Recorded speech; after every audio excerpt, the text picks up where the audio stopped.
de perturbations cycloniques qui se forment actuellement dans l'océan Indien n'ont pas montré de signes d'intensification significative. La première, la dépression tropicale est positionnée à 1782 km au nord-est de Vohemar à 15 heures locales. Elle n'influencera pas le temps à Madagascar. Ceci est également le dernier bulletin émis concernant ce système.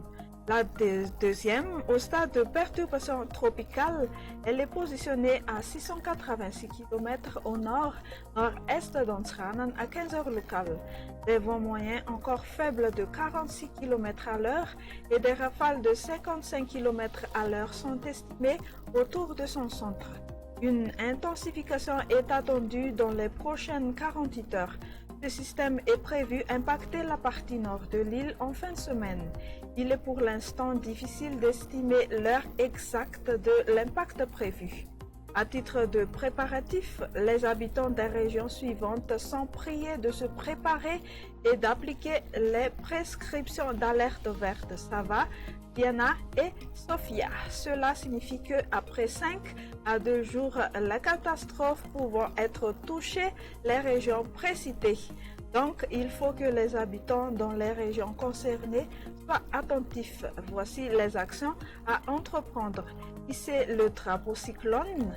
Écoutez régulièrement et attentivement les informations concernant la météo à la radio et à la télévision.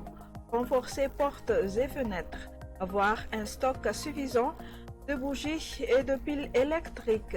Gardez les médicaments et les papiers dans un endroit sec. Les usagers en mer des côtes nord sont priés de ne plus s'aventurer au large des côtes de demain car le vent se renforcera progressivement. Vous voyez sur l'écran la trajectoire prévue pour ce système.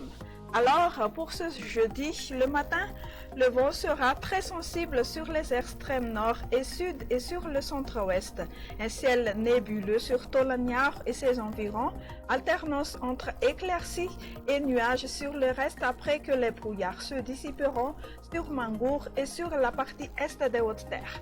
L'après-midi, le vent soufflera plus fort que d'habitude sur la pointe nord et sur les Hautes-Terres. Le versant ouest des Hautes-Terres et la partie continentale de Ménabé bénéficieront des averses orageuses. On aura tout de même des averses sur Nusipe-Sambran, en Banz et en Soui. Alternance entre le soleil et les nuages ailleurs. Côté température, les minimales resteront plus ou moins quasi-stationnaires. Les valeurs varieront entre 12 à 15 degrés C dans la capitale et de 21 à 26 degrés C sur les régions côtières. Les maximales subiront des baisses, notamment sur la partie sud.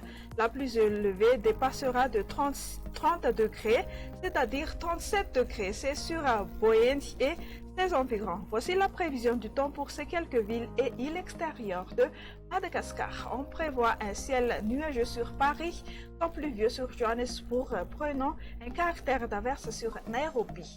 Alternance entre le soleil et les nuages sur Maurice, temps nuageux sur Seychelles, temps ensoleillé sur La Réunion, averse sur Mayotte et pluie orageuse sur Comores.